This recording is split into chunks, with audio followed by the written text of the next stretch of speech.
박근혜 대통령은 한때 고소의 여왕으로 불리기도 했습니다. 18대 대선을 앞두고 수십 명을 본인이 직접 혹은 새누리당 이름으로 고소 고발했습니다.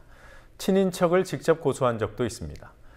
대통령에 취임한 이후에는 고소할 일이 없나 봅니다. 대신 우익단체와 권력기관이 그 역할을 대신해주고 있습니다. 조아라 PD가 보도합니다. 18대 대선을 7개월 앞둔 2012년 5월 대세론을 구축하고 있던 박근혜 당시 새누리당 의원이 저축은행 연루서를 제기하던 제1야당 대표를 검찰에 고소했습니다. 낙곰수에서 같은 주장을 한 김어준 씨와 주진우 기자도 함께 고소했습니다. 사실상 네거티브와의 전쟁 선포였습니다.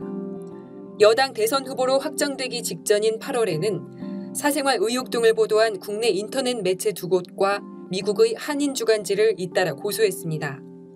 이후 사생활과 관련된 근거 없는 소문들을 인터넷과 SNS에 올린 사람은 물론 어느 정도 근거를 바탕으로 의혹을 제기한 일반 시민에게까지 고소가 이어졌습니다.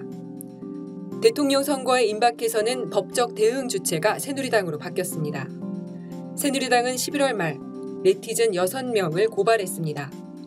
박근혜 후보 비방이 이유였습니다. 12월에는 언론인, 종교인, 정치인, 일반 네티즌 가릴 것 없이 고발이 이루어졌습니다. 고소고발이 많은 만큼 의혹이 많은 것도 사실입니다. 숨겨둔 자식이 있다. 누구와 부적절한 관계다. 방북대 성접대를 받았다 등의 확인되지 않은 사생활 의혹이 대부분이어서 이를 유포한 이들 상당수가 처벌을 받았습니다. 반면 유경재단을 둘러싼 집안 다툼이나 유경재단 이사장 시절 결혼시 퇴사 서약을 받았다는 주장, 국회의원 시절 법안 발의가 거의 없었다는 지적 등은 충분히 문제 제기가 가능한 대상이기도 합니다. 심지어 유경재단 강탈 배우설과 동생 박지만 씨의 살해 지시 의혹은 가족 내부에서 제기돼 박근혜 대통령이 직접 자신의 제보를 고소하기도 했습니다.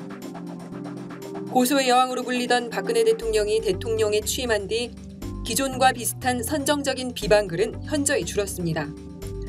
대신 정치 현안과 관련해 대통령을 비판한 데 대해 우익단체를 앞세우고 권력기관이 나서서 대응을 하는 상황이 반복되고 있습니다.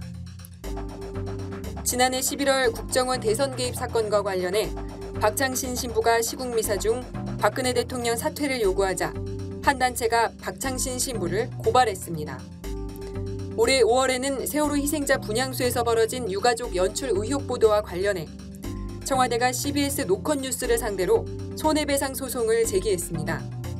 그리고 지난달 세월호 참사 당일 대통령 행적에 관한 의혹을 다룬 일본 산케이 신문에 대해서는 우익단체의 고발 이후 검찰 수사가 진행 중이고 박근혜 대통령을 허수아비로 표현한 홍성담 화백의 걸개 그림에 대해서도 우익단체의 고발이 제기됐습니다.